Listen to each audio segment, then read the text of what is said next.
Hello everyone and welcome to IGTV. This is a production of New York City Metro INFRAGARD Members Alliance. With us today, William H. Murray and the INFRAGARD editorial.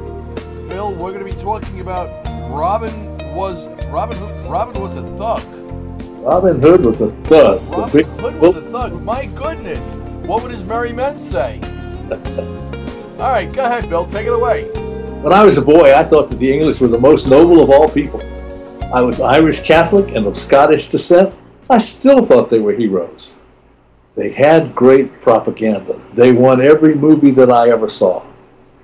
Generations later comes Mel Gibson, and they started to lose their luster. One of the great Saxon heroes was Robert of Locksley, a.k.a. Robin Hood. Talk about good PR. He was played by every popular leading man from Errol Flynn to Kevin Costner, Russell Crowe, and Sir Sean Connery. His legend was that he stole from the rich and gave to the poor. Who does that remind you of? In any case, he did it by force. He was a thug, a hoodlum, a terrorist, a vigilante, and a bully. Today we have a competition as to who is going to be the biggest bully on the block called the Internet. We have lots of candidates ranging from criminals to nation states. First we have the publishing industry personified by the RIAA and the MPAA. They missed the message from Steve Jobs about how to become rich in a world of diminishing reproduction costs. Lower your prices and make it up on volume. A message as old as the Gutenberg press. Instead, they are attempting to use their money to co-opt the coercive power of government to force everyone else, particularly all Internet service providers and users, to bear the cost of a losing battle to enforce their obsolete business model. One of their attempts to do this is called CISPA, the so-called Cyber Intelligence Sharing and Protection Act.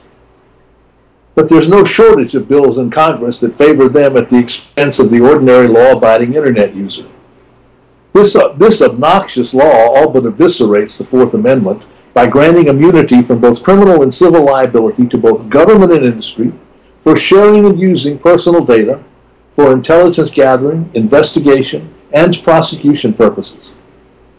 About all it requires is that a perpetrator assert that they had a good faith belief that they were on the side of the angels. One effect is to shift the burden of proof from the perpetrator to the victim. Lots of luck with that. Then there is our avenging vigilante, Anonymous. Admittedly, Anonymous tends to afflict the powerful, but otherwise seems to be arbitrary in its selection of targets.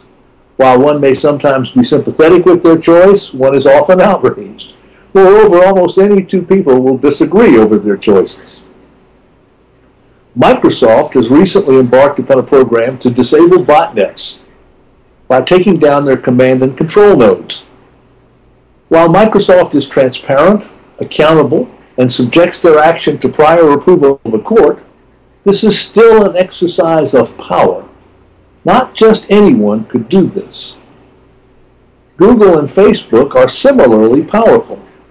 They have information about us that dwarfs the imagination. It's the power that we fear. We fear Google, who assures us that they would do no evil, no less than Facebook, that admits to, not to say brags about, being totally amoral. In a recent report to Congress, the DoD asserted that the People's Republic of China is engaged in a massive electronic espionage program targeting our industry. Troubling if true, but suspect because governments lie and are amoral. On the other hand, the PRC is clearly a target of the world's largest and most capable intelligence apparatus, the U.S. National Security Agency.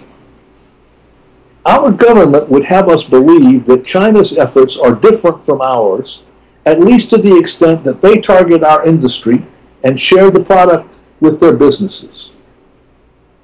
I doubt that the Chinese appreciate this sophistry.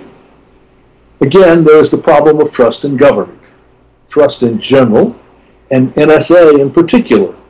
By turning NSA on its citizens in patent violation of the law, The government has destroyed a generation of trust and the trust of a generation.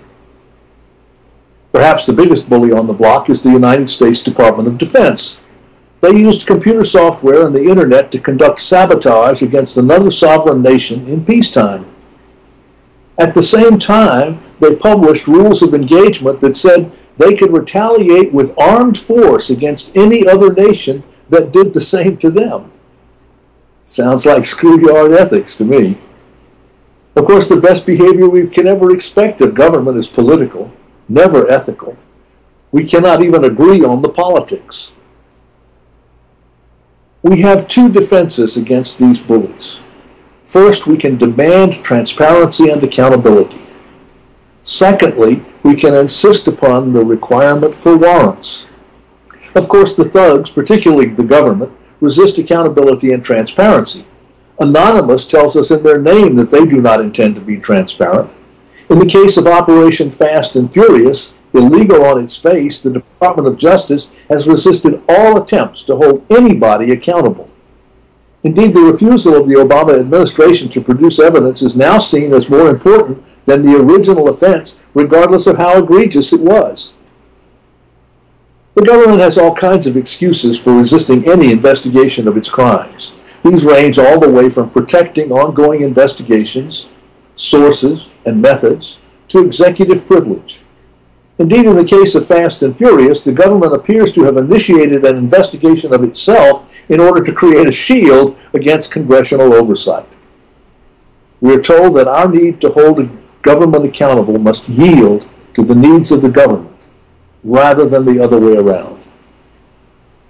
The government resists the use of warrants even when there is probable cause, and issuance would be all but automatic.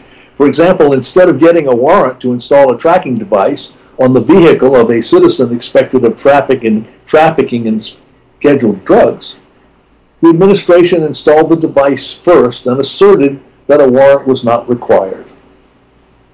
Could it be that they spent all of that time, money, and effort defending the absence of a warrant just so the citizen would fear unreasonable searches and seizures, the Fourth Amendment notwithstanding? Another aspect of CISPA is where the government seeks to overcome the constitutional requirement for a warrant. CISPA simply creates a legislative exception to the constitutional requirement. One would hope that the courts will not hold such a law unconstitutional. Indeed, one would hope that a more courageous Congress than the one we have would never pass such a law. The rule of law stands in perpetual peril, here and around the world. While the bullies do and should provoke fear, they are also justified and protected by fear. Our fear of retaliation, the judgment of our peers, firing, civil suits, rejection by primary electorates, criminal indictments, terrorists, competition from China, misuse and abuse of personal data, financial fraud, denial of service, and leakage or loss of data being used by the bullies to justify their power. Little wonder that we feel like mice in a world of giants. While some of the fear is natural and perhaps even justified, the consequences of giving in to it and acting from it are far more to be feared. In my schoolyard, back to when I was a boy, there was a hero who stood up to the bullies. Perhaps there was one in every schoolyard. The one in my schoolyard was named Sammy Ina, and I wanted to be just like him, a hero. I stand in awe of the 300 firemen who died on 9/11 because it was their job.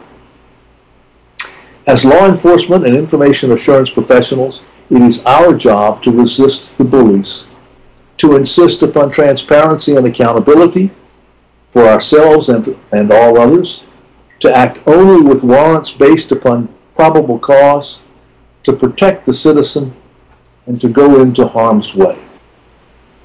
It is our job to be not just professionals and earn the big bucks, but to be heroes. See you next week. Okay, Bill. Great editorial. I actually loved it. I enjoyed every bit of it because you come up once again with some sensational examples of real life, real day things that we're going through right now. So, good luck with it, and thanks very much for contributing once again to New York City InfraGard. All right, have a good day. The price of liberty is eternal vigilance. Yeah, you're absolutely right about that.